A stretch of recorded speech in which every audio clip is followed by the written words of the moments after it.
Well, good morning, everyone. Let's take our Bibles to Galatians chapter number 5, verses 13 and 14 for our Sunday morning recap. And we had an incredible weekend at the Journey. And if you were there, you know what I'm talking about. Listen, this is really exciting. On Sunday morning, we launched our theme for 2025.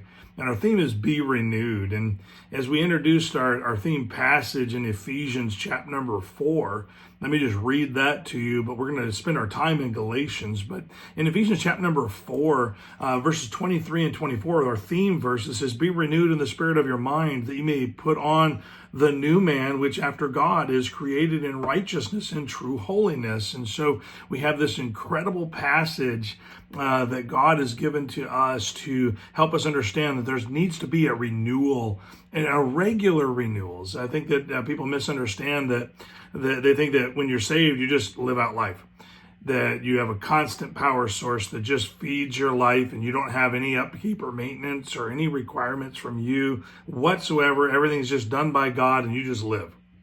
But the truth is we have been repeatedly told that we need to have some renewal. There's going to be some times where we lose track of why we do things and who we do them for. And so we need to remember that there's this time of renewal that is necessary. Well, 2025, I'm asking all those that are a part of the Journey Baptist Church and anyone who's connected to us in any way, shape, or form to spend some time thinking about this idea of renewal. Well, we're focusing on the first phrase where it says be renewed in the spirit of your mind, and that's what we did on Sunday.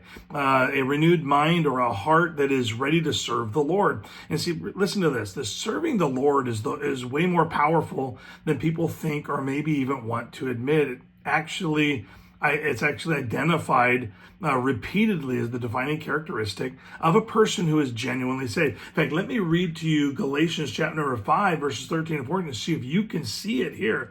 It says this, it says in verse number 13, for brethren, ye have been called unto liberty. That means, man, we've been freed.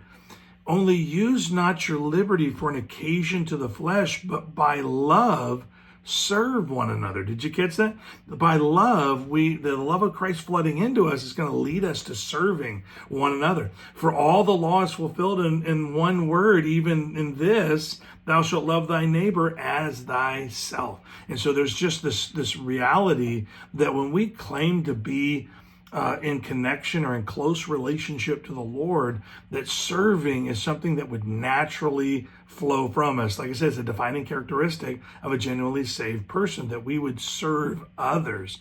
Listen, Jesus modeled and demonstrated his heart for us by serving us. Think of it this way. At the end of his life, what did he do? He met our need on the cross. What's interesting is before he met our need on the cross, he modeled his servant spirit to his disciples by washing their feet. And so we have these examples from our Savior that he tells us that, hey, listen, I came to serve you. I didn't come to be served. I came to serve. I want you to be like me. As I came to you to serve, I want you to have the heart of a servant. And so when we talk about renewal, it must start in the area of service. But in other passages, we discover that the power for living the Christian life, for using the gifts of the Spirit, is primarily for serving others. In 1 Peter 4:10, we noticed this. In fact, let me just read this to you. It's a powerful passage that I think that would really just help you understand the full dynamics of what he's saying. So in 1 Peter 4:10, he says, as every man hath received a gift, even so minister the same one to another, as good stewards of the manifold grace of God. So imagine this. God gives you salvation. He empowers you to make a difference. And he says, the way you're going to make a difference, use all the power that I give to you to serve others, to really consider others. Christ-like living isn't about us. It isn't about our giftedness. And our giftedness isn't even about us either. It's about serving others. But ultimately, serving is a primary way we get to impart the grace of God to others by glorifying him. Listen, Paul told believers in Corinth that everything that we do is to be for the purpose of glorifying the Lord. And when we finally allow our light to shine before men, they will be drawn to the Lord by the outpouring of love seen in our works. And so allow your heart to be renewed.